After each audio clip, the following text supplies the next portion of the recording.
Hello everybody, welcome to Spark with Inspiration. How is everybody? If you want to stick through to the end of the video, I'm going to be doing a flip through of this Barbary Tarot. As you can tell, I've been using a lot of their Oracle decks.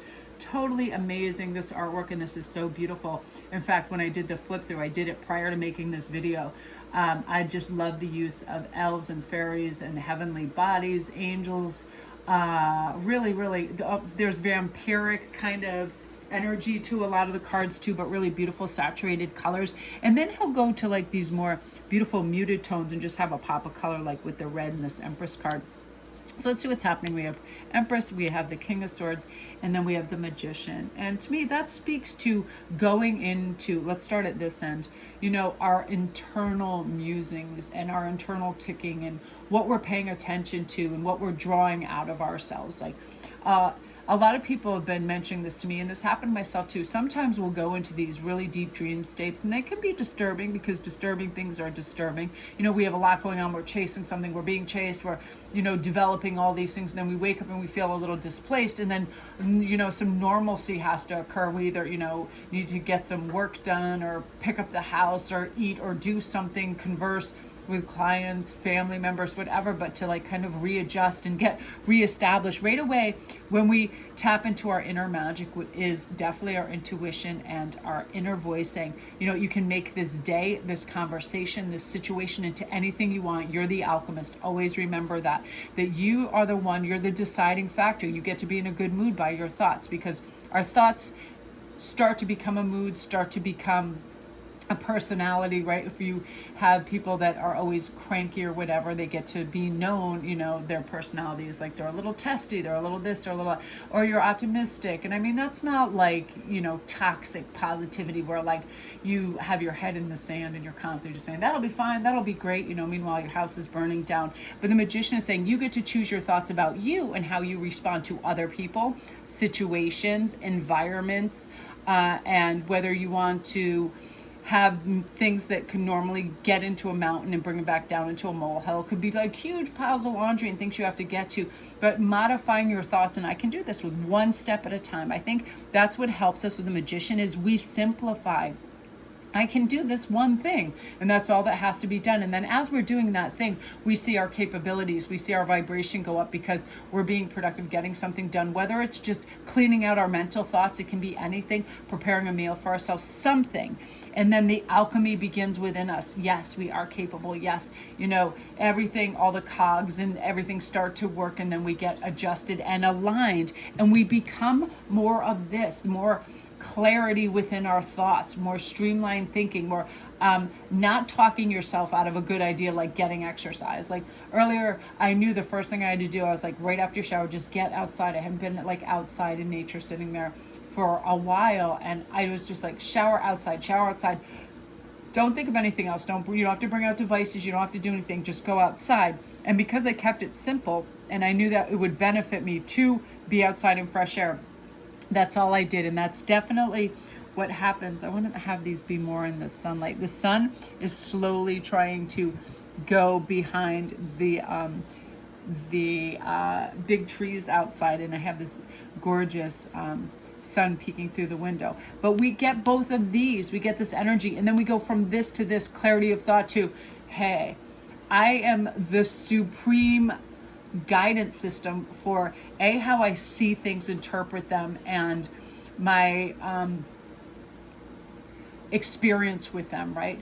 Like if you get 3 people and they all go through the same exact thing, they are going to experience it a different way. They're going to experience it how they perceive the world, people, and whatever occurred. If they have a phobia, say somebody went on a roller coaster ride, it could be the best thing, the most exhilarating, fun, most joyous thing, right? If they perceive it that way, because they're in control of their thoughts and they like it and they're looking forward to it. But if they're afraid of heights and other things, it can be entirely different. So this is saying, what do I want to allow? Because the Emperor and Empress don't allow things into their mental arena that they know aren't going to serve their highest good. They don't allow in hugely problematic people that are low vibrational, that cause conflict, chaos intentionally. They just don't do it. They don't allow it. They always go for what is the next beneficial choice. Fresh air. What can I eat that is then going to give me strength to do this, to be able to kind of like conquer my next little thing that I need to do, whatever it is. It can be as simple as housework, but how can you make yourself look forward to that, right? How can you give yourself the thought process and the steam in your engine to go do what you need to do?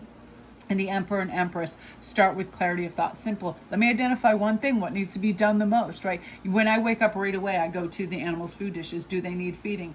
And then I start the coffee, do whatever it is, but start to become systematic in that. And then when you realize, hey, that feels good and I get good rewards from doing that, behaving like that, thinking like that, operating like that, then you start to do that. Because sometimes it is hard to function in the world when you feel directionless, right? Sometimes you wake up and you're like, wow, I have all these hours. What can I do with them? Instead of thinking you have to do something, just allow for a kind of free fall to take place and pick up that pen, start writing things. I always feel like journaling is so wonderful because then we give ourselves prompts for what we should do. We start to write things down. You know, I'd really love to go for a walk today. I'd really like to have a really nutritious lunch. I'd like to connect with this person.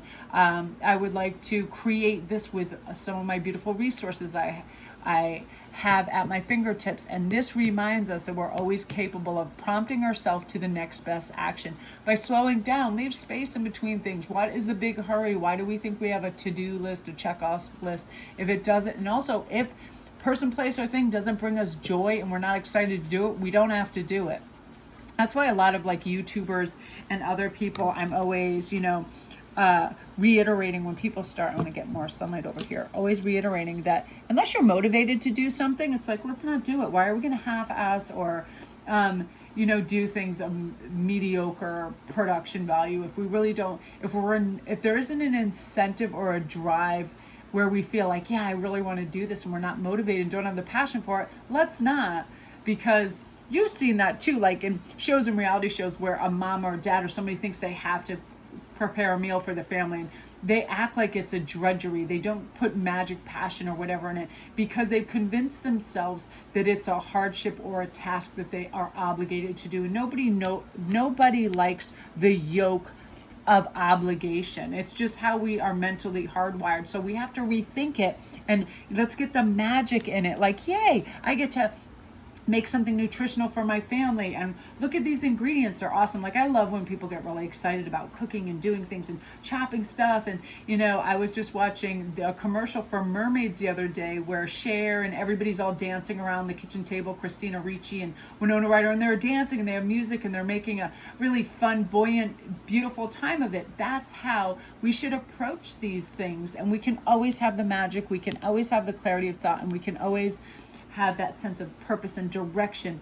by how we think of things and how we perceive them. And let's let it be a little lighter and a little, musical and a little bit of whimsy and lightness, and not take things so seriously, or definitely not feel like we're obligated to do it. That we can do what we want, how we want, when we want, right? That puts a different spin on things entirely, you guys. So that's your daily pop of positivity. Thank you guys so much for your love and support and all your great messages. You guys are the best. Again, all my links will be down below at some point. Sometimes they automatically are added. Sometimes I just wait till Ian gets home. But again, stay for the flip through. I did that earlier and I'm going to just add it on right now so you guys can see it, because this artwork is heavenly. And I love the backs of these cards too. He just is super, super talented. So love and light. Enjoy the flip through. Okay, you guys. So now for the incredible flip through. As you guys know, I love Barbari, everything. I love the oracle cards from the Zodiac, the cat deck they just did. He's doing a fire dragons one. He's absolutely amazing. So let's see what his tarot deck looks like. I do not know how I missed this. This was in existence because it just came up the other day. So here is the back of the cards, which I absolutely love. Look at that. He is really awesome at dragons. He's absolutely amazing. So what I'm going to do is just have these be on one side and then just flip them right over so we can have a look. Really great at elves, dragons, all of those things. Oh, yeah, look at that. Queen of Swords. That's beautiful. Look at that. Look at that for an outfit. Yes. Oh, yeah. I hope this whole thing has a lot of his dragons. It's just amazing.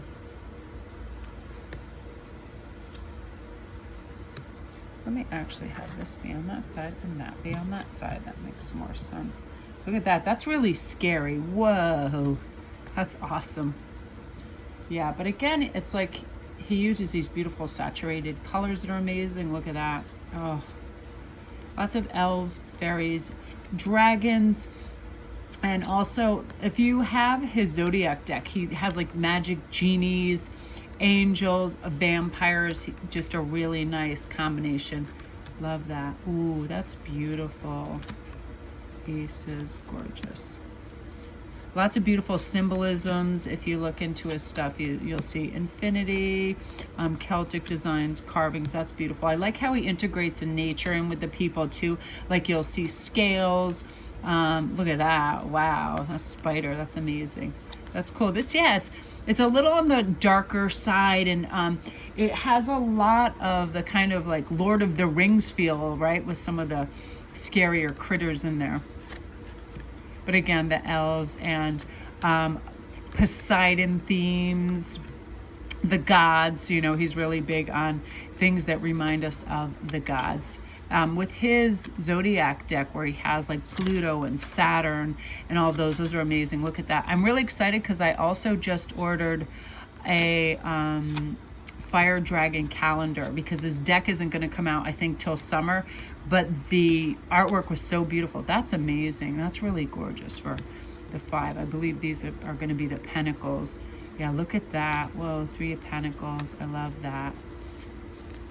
Really gorgeous. Oh, that's amazing. Yeah, his dragons, his swords, all this stuff is so neat. But you see like all the symbolism.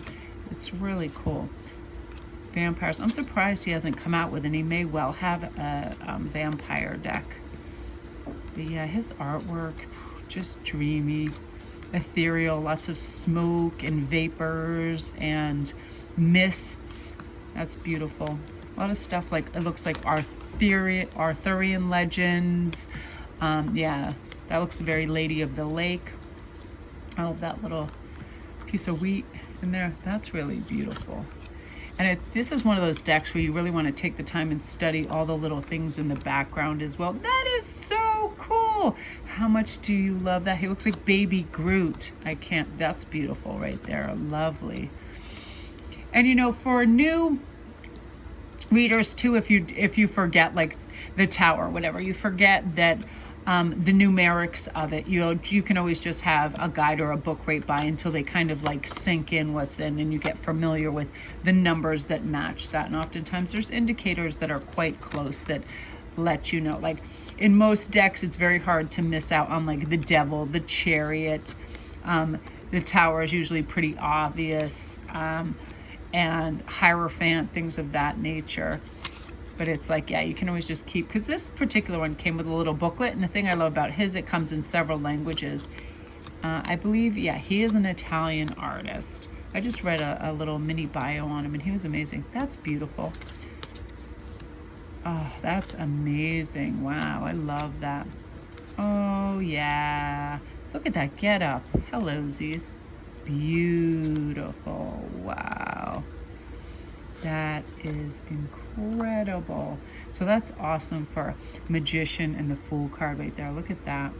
So amazing. Again, you guys, this is, oh, he must have fell out earlier, the King of Swords.